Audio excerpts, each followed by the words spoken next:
Hey everyone. So I'm going to use my pet Sandfish to talk about the concept of adaptations. So what I'll do is discuss some of the adaptations that the Sandfish has that allows it to live in sandy deserts.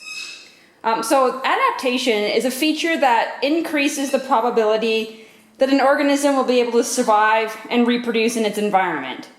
So adaptations are features that are produced by the process of natural selection. So they can be physiological or morphological. They can also be behaviors, as long as the behavior has some sort of genetic basis. So I actually have a sandfish in this pile of sand here. The habitat I have for him mimics his natural environment. He does live in something much bigger than this, so a 20-gallon tank full of sand with a heat pad on it. So these sandfish, they normally live in very hot, arid environments in North Africa and southwestern Asia, and they live in loose sand, so something like this. They are skinks, and many skinks, so which are lizards, are burrowers, so they would actually dig burrows. Sandfish actually do not burrow, and in fact their legs are probably too weak for them to be able to burrow. So instead what they do is that they'll swim through sand. So almost, they're called the sandfish because they move through sand, similar to how a fish would move through water. So this pet sandfish, like I put him in this bin, and you can see he's disappeared. He spends almost all his time buried in the sand. And some of them will even forage under the sand, so they'll just move around under there, and they might sneak up on insects from below. They will sometimes come above ground to forage, so I do see my pet sandfish out sometimes, feeding on the worms I give him. They'll also come above ground to go to the bathroom or to mate. Otherwise, they stay under the sand, where they tend to feel quite safe and secure, particularly from predators. So I'll show you the sandfish now and some of his sand swimming behavior, and what this little critter looks like. Oh, there he is. And you can actually see him kind of doing this undulation that he uses to get into the sand once he's been lifted out. So this is the sandfish.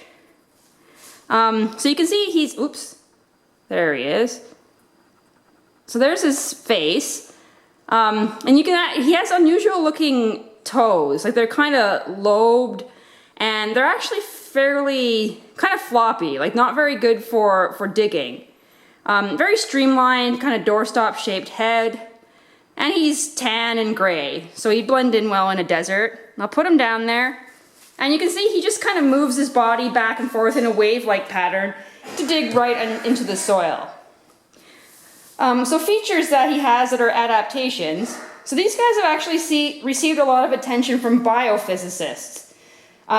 So they've shown that the scales of the sandfish are very smooth, especially compared to other lizards, and there's minimal friction when sand rubs against them. So very little friction when he rubs against sand, and that just gives him an easier time moving through the sand.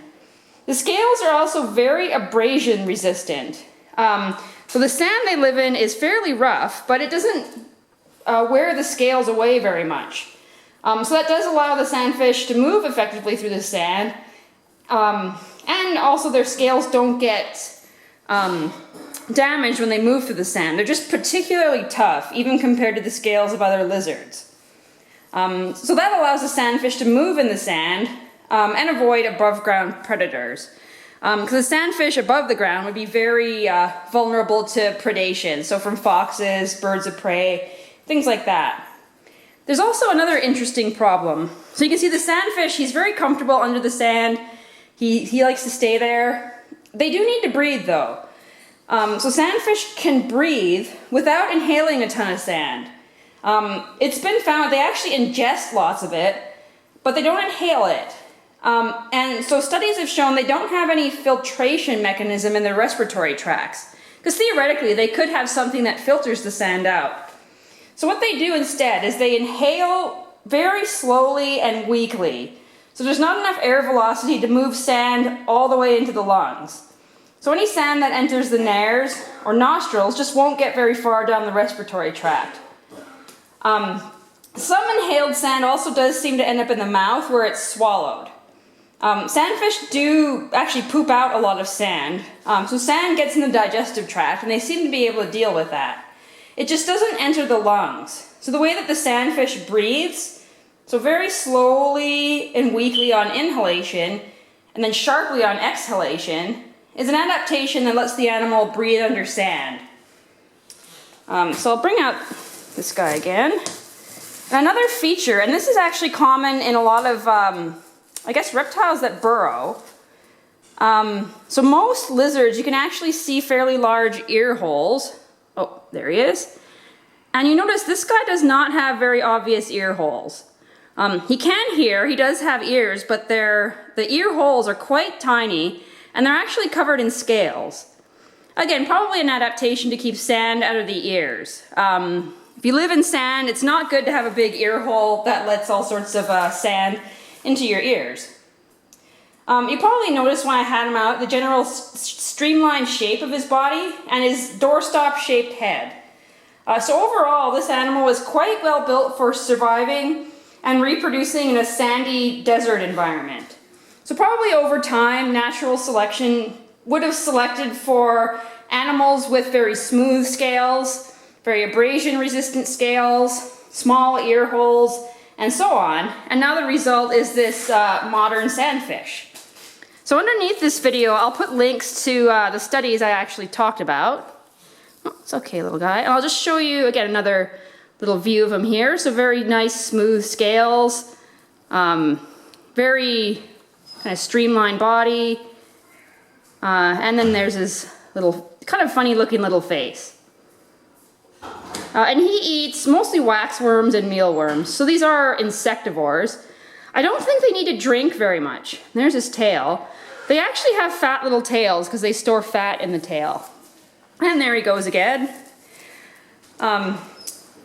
Yeah, and this guy needs a fairly hot environment. So he's got a spot in his tank that's about between 35 and 40 degrees, and then another cooler area. But that's it for the sandfish. Kind of an interesting pet, although I don't see him very often because he does like to spend lots of time under the sand, as you can see. He is starting to get more comfortable coming out, and I do sometimes see him walking around and eating the mealworms and things I give him. All right, thank you very much, and